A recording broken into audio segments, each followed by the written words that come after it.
Hello guys, என்னடா எல்லாத்தையும் பிரித்து போட்டு உட்காந்துருக்கேன்னு பார்க்குறீங்களா? இன்னைக்கு வீடியோட பேர் இன்சைட் அவுட். அதாவது உள்ளே போய் உள்ளே இருக்கிறத வெளியே கொண்டு வரது. அதுக்கு தான் இப்படிலாம் பிரித்து போட்டு ஒரு செட்டப்போட உட்காந்துருக்கேன். வீடியோ போக போக உங்களுக்கு புரியும்னு நினைக்கிறேன். இன்றைக்கி நம்ம இன்சைட் அவுட்டில் பார்க்க போகிறது இன்வெர்ட்டர். இல்லை, சும்மா சொன்னேன். வாங்க வீடியோவில் போகலாம். Welcome to TFL. கீழே சப்ஸ்கிரைப் பண்ணிவிட்டு அப்படியே வீடியோவை ரெஸ்யூம் பண்ணுங்கள்.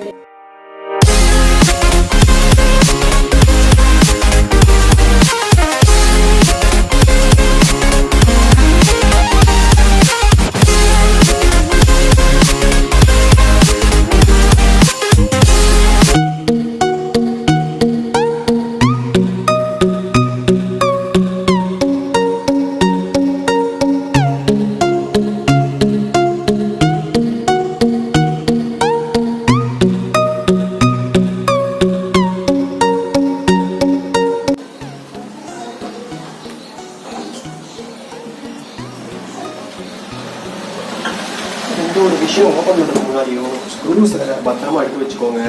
ஏன்னா திரும்பி போடும்போது யூஸ் ஆகும். டிஸ்க்ளைமர் சொல்ல பாருங்க, வீட்டில் ட்ரை பண்ணாதீங்க, செம்ம அறிவு.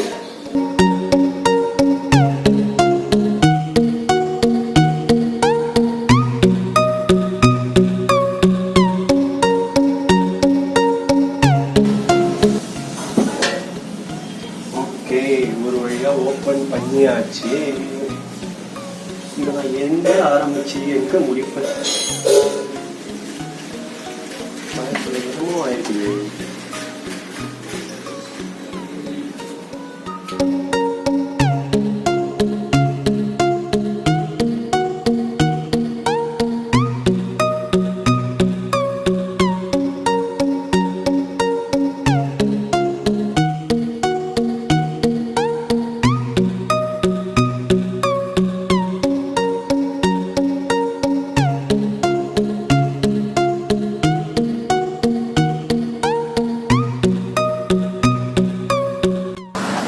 இதுதான் இன்புட் ஒயர். 12 வோல்ட் பேட்டரியிலேருந்து போகுது. இன்வெர்டருக்கு பேட்டரி பார்த்துருப்பீங்களா, அந்த பேட்டரி தான். ஸோ இங்கேருந்து போகிற 12 வோல்ட்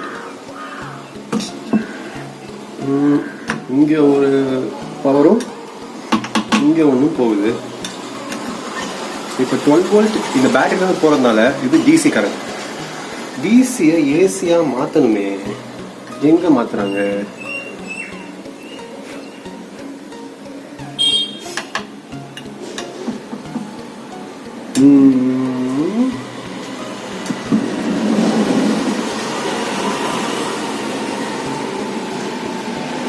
என்ன பாக்குறீங்க? டிசியை ஏசியா மாத்தணும், ஆசிலேட்டர் வேணும், அதான் தேடிட்டு இருக்கேன். Oscillator oscillator oscillator. இங்க 2 மாஸ்பெட் 4 மாஸ்பெட் வச்சு ஏதோ பண்ணிருக்காங்க. ஓகே,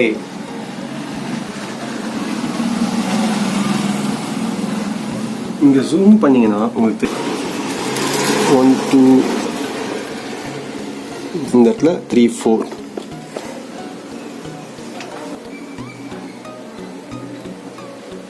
ஸோ இங்கேருந்து போகிற டிசி ஃபஸ்ட்டு ஏசியாக கன்வெர்ட் ஆகுது. 12 வோல்ட் டிசியை 12 வோல்ட் ஏசியாக கன்வெர்ட் பண்ணதுக்கு அப்புறம் எப்படி நாம வீட்டில் யூஸ் பண்ணுறது 220 volt AC with 10 amp current, I think. So இங்கேருந்து வரது பார்த்தீங்கன்னா கிட்டத்தட்ட 150 ஆம்ப். கரண்ட் அதிகமாக இருக்கிறதுனால ஒயர்ஸ் திக்காக போடணும், அதுக்காக இந்த ஒயர் திக்காக இருக்கு. ஓகே,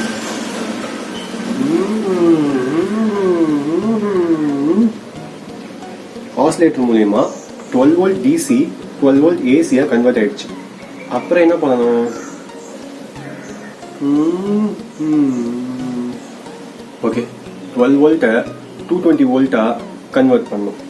அதுக்காக தான் இவ்வளோ பெரிய டிரான்ஸ்ஃபார்மர். இதே வச்சுக்கோங்க. ஓகே, டிரான்ஸ்ஃபார்மர்னா என்னன்னு பார்க்கறதுக்கு முன்னாடி ஆசிலேட்டர்னா என்ன உங்களுக்கு ஃபர்ஸ்ட் தெரியும். ஓகே, ஆசிலேட்டர்னா என்ன அப்படின்னு பார்த்தீங்கன்னா இப்படி சொல்லலாம்.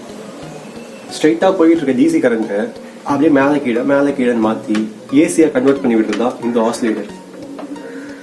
அப்படியே ஆசிலேட் பண்ணி அது ஏசியாக மாற்றினதுக்கப்புறம் அந்த கரண்ட் இங்கே வருது.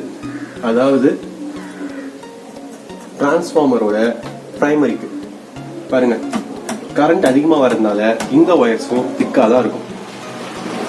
ஏன்னா அவ்வளோ ஆம்ப் இது ட்ராப் ஆகுது. ஸோ இங்கே தான் 12 volt ஏசி 220 volt ஏசியாக மாறுது. வித் 150 ஆம்பை வந்து இது வந்து நியர்லி 10 ஆம்ஸாக கன்வெர்ட் பண்ணுது. கன்வெர்ட் பண்ணி எங்கது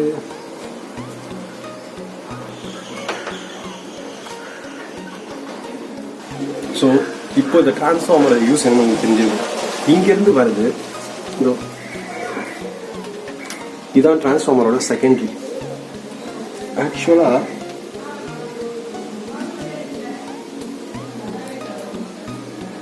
இங்கேருந்து வெளியே வர கரண்ட் இது மூலயமா அவுட்புட் ஆகும். ஸோ இங்கேருந்து உங்கள் மெயின் பாக்ஸ்க்கு டைரெக்டாக போகும். அப்புறம் நார்மலாக உங்கள் மெயின் பாக்ஸ்ல இருந்து வீடு ஃபுல்லாக 220 volt AC with 10 amp current 60 ஹெர்ட்ஸில் கிரியேட் ஆகும். இது பேட்டரியில இருந்து உங்கள் வீட்டுக்கு எப்படி பவர் போகுது அப்படின்றது ஓகே. பேட்டரி எப்படி சார்ஜ் பண்ணுது? அப்போதான் இந்த இன்வெர்டரை நீங்கள் ஒரு மெயின் பாக்ஸோட ஒரு சாக்கெட்டில் பவர் பண்ணுவீங்க. அங்கேருந்து 220 volt ஏசி இது மூலயமா இதுக்குள்ளே வரும். அப்போ இந்த டிரான்ஸ்ஃபார்மர் ஸ்டெப் அப்ல இருந்து ஸ்டெப் டவுன் ஆக்ட் ஆகும். அதாவது செகண்டரியை பிரைமரியா வச்சிருப்பாங்க, பிரைமரியை செகண்டரியா வச்சிருப்பாங்க. புரியல? இப்படி வந்த கரண்ட்டை நான் இப்படி அனுப்புறேன். So 220 volt AC with 10 amp current இங்கே ஸ்டெப் டவுன் ஆகும்போது 12 volt AC with 150 amp currents அப்படின்னு மாறும். ஸோ திரும்பி இந்த சைக்கிள் வழியாக வந்து ஏசி மூலயமா நம்ம பேட்டரியை சார்ஜ் பண்ண முடியாது. ஸோ இங்க ஒரு ரெக்டிஃபயர் சர்க்யூட் இருக்கும்.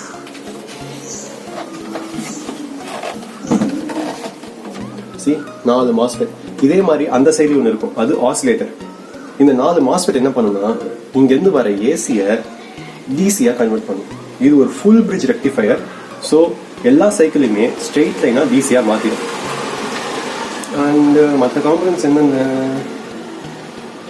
அப்புறம் இந்த டிசி எடுத்துன்னு வந்து நம்ம பேட்டரியை சார்ஜ் பண்ணிக்கலாம். வோல்டேஜ் ரெகுலேட்டருக்காக 2 கெப்பாசிட்டர்ஸ் வச்சிருக்காங்க.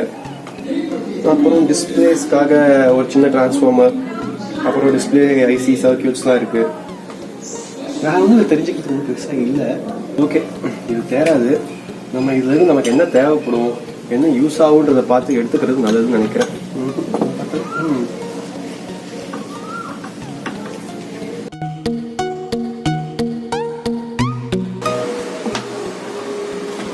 முதல் விஷயம், செத்தாலும் இதை வீட்டில் ட்ரை பண்ணாதீங்க. ட்ரை பண்ணால் சாப்பிட்றதுக்கு வாய்ப்பு இருக்கு.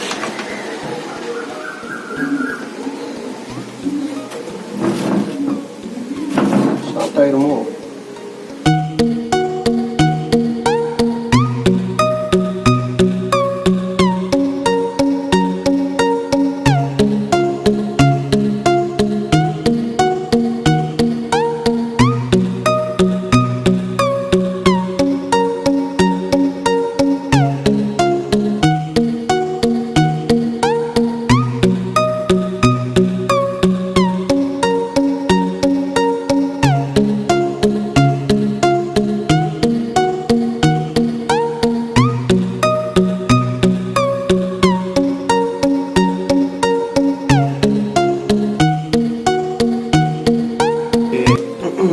இது தேராது.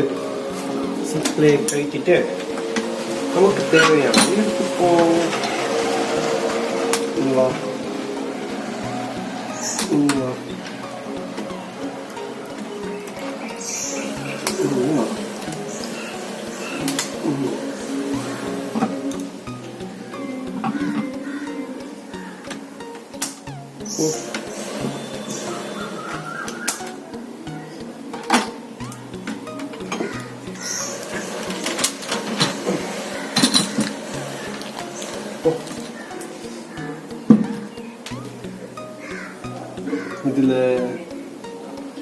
இதுல வேற எதுவும் தேர்ற மாதிரியே தெரியலையே.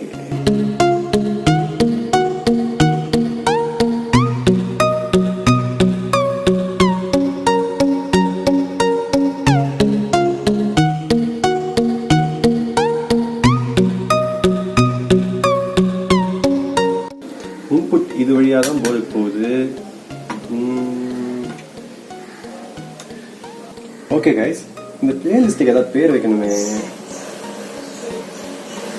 Inside out. ஓகே, இந்த பிளேலிஸ்டோட பேர் இன்சைட் அவுட் தான்.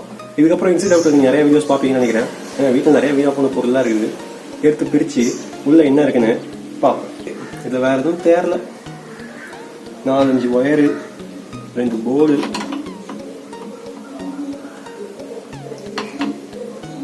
அடுத்ததா ஒரு போர்டில் என்ன இருக்குன்றத ஒரு வீடியோவாக பண்ணலாம். இந்த வீடியோ லென்த் ரொம்பவே பெருசாக போகுதுன்னு நினைக்கிறேன். சரி, வந்ததுக்கு ஏதாவது பண்ணுவோம்னு பார்த்தேன். இது தேராது.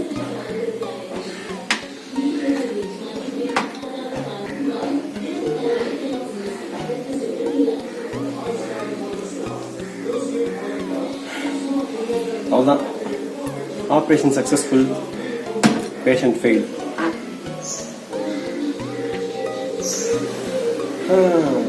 ஓகே கைஸ், இதே மாதிரி இன்னொரு இன்சைட் அவுட் வீடியோ இருந்தால் அதை பார்க்குறேன். பாய்.